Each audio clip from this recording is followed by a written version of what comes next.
밑줄 친 이전쟁 시기에 볼 수 있는 모습으로 가장 적절한 것을 골라보겠습니다.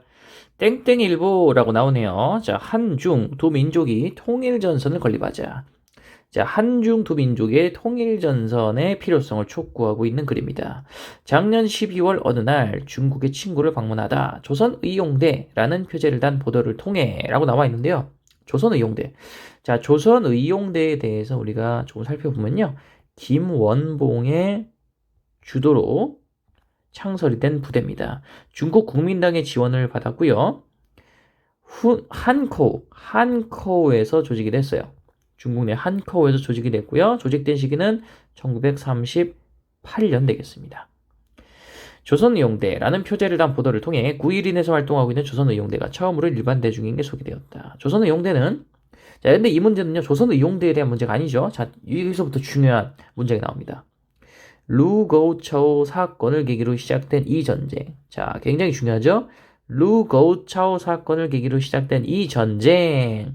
자, 루거우차오 사건이 1937년에 있었죠. 이 루거우차오는 중국 베이징 근교에 있는 돌다리고요. 이 근방에서 벌어진 중국과 일본군 간의 충돌을 계기로 해서 이 전쟁이 시작이 되었습니다. 이 전쟁, 바로 무슨 전쟁이죠? 중일전쟁입니다. 중일전쟁. 우리가 앞에 살펴봤던 이 조선의용대 역시 중일전쟁이 전개 중이었던 이 시기에 조직된 부대고요. 한중연합 군사작전의 사례 중에 하나라고 볼 수 있겠죠. 어쨌든 이 조선의용대도 한국인 부대지만 중국 국민당의 지원을 받았기 때문입니다. 자, 어쨌든 이 문제는요. 이 전쟁 시기에 볼 수 있는 모습을 고르는 거예요. 그렇죠? 중일전쟁은 언제부터 언제까지 1937년부터 일제가 패망하는 1945년까지 지속적으로 전개가 된 전쟁입니다. 그러니까 이 시기에 볼 수 있는 모습으로 적절한 것을 고르면 되겠네요. 자, 선지 보겠습니다. 1번. 오사운동에 참여하는 대학생. 자, 오사운동은 1919년에 있었던 운동이죠. 파리가 회의에서 중국이 산둥반도의 이권을 일본이 강탈해 간 것을 비판하면서 돌려줄 것을 요구했는데 열강들이 중국 편 안 들고 일본 편 들면서 굉장히 중국이 좀 난감해졌고 이 소식이 이제 중국에 전해지면서 중국인들이 반발하면서 이제 오사운동을 일으킨 것이었죠. 따라서 정답은 될 수가 없습니다. 2번 보겠습니다. 만주에 파견되는 리튼 조사단. 자, 여러분 이걸 잘 보셔야 됩니다. 자, 이 자료에 나타난 게 중일전쟁이죠? 근데 이거를 만약에 만주사변으로 헷갈렸을 경우에 2번을 답으로 고르는 경우가 있을 수도 있을 것 같아요. 근데 그러면 안 되겠죠. 만주사변은요. 만주사변이 언제 발생을 했냐면 1931년에 터지게 됩니다. 이 만주사변은 배경이 류티아오후 사건이에요. 류티아오 지역에 일본 철도가 있었는데 이게 폭파된 사건입니다. 근데 나중에 알고 보니까 이게 일본 자작극이었죠. 이걸 빌미로 이제 일본 관동군이 만주로 쳐들어간 게 만주 사변인데 이 류티아오가 이 루거우차오랑 좀 이게 이름이 헷갈려가지고 이걸 헷갈리는 학생들이 있을 수 있어요.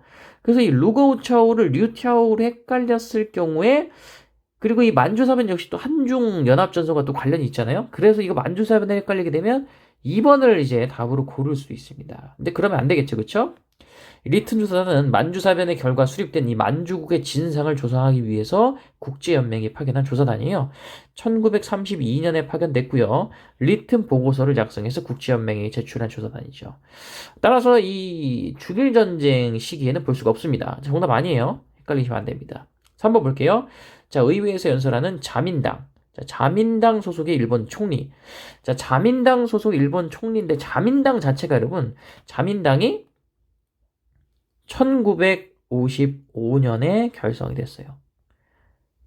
55년에 일본의 보수당인 자유당과 민주당이 이제 합당을 하면서 이제 자유민주당이 된 거잖아요. 그러니까 1955년 이후에나 볼 수 있는 모습이기 때문에 역시 중일전쟁 시기라고 할 수 없습니다.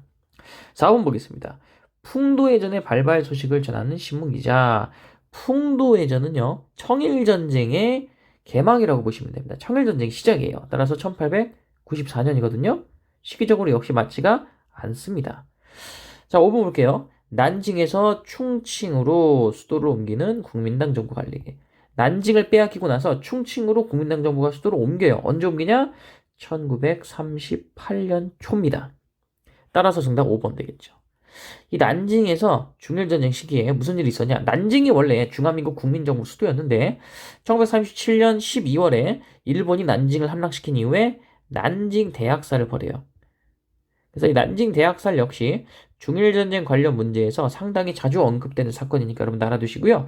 이렇게 난징을 빼앗기고 나서 이제 국민당 정부가 충칭으로 1938년에 수도로 옮겨서 계속해서 중일전쟁 시기에 이 충칭을 거점으로 주로 일본과 싸웠다. 이렇게 파악을 하시면 되겠습니다.